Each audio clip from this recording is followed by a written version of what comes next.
संत है वो सेवा से, उपदेश से, प्रेरणा से किसी को सुधारता है, लेकिन ये काम राजा का नहीं है। राजा तो दंड से सुधारता है। राजा के नियम आदेश होते हैं, उपदेश नहीं होते, परामर्श नहीं होती, सलाह नहीं होती, निवेदन नहीं होता, प्रार्थना नहीं होती, आदेश होता है। और आदेश का विकल्प दंड होता है।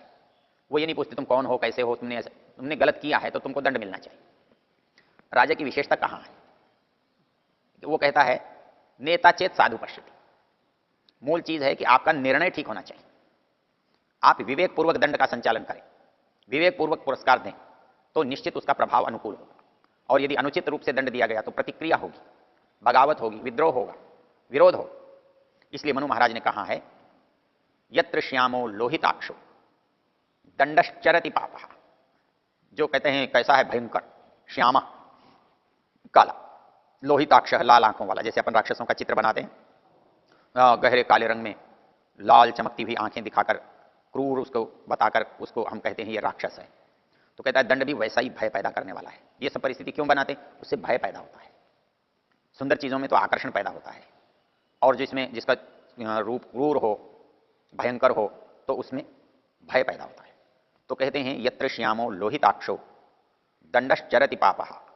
जहां ऐसा दंड विचरण करता है प्रजास्तत्र न मोह्यन्ति, वहां कभी भी प्रजाएं नियम से विमुख नहीं होती, मर्यादाओं का उल्लंघन नहीं करती।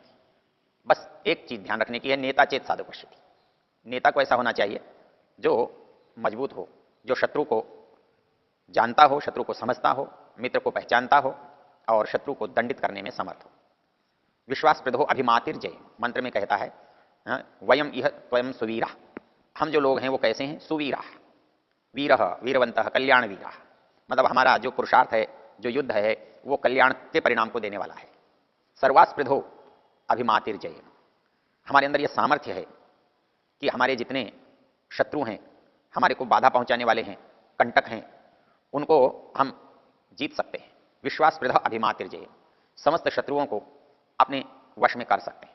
इसलिए ये जो दंड की, शासन की जो योग्यता है, क्षमता है, वो तो होनी चाहिए। और ये एक बार भी स्थान रिक्त नहीं होना चाहिए, क्योंकि यदि थोड़ी सी भी उपेक्षा हो गई, थोड़ा भी बंधन शिथिल हो गया, निगरानी कम हो गई, तो मनुष्य की स्वाभाविक प्रवृत्ति है कि वो उल्टा चलता है।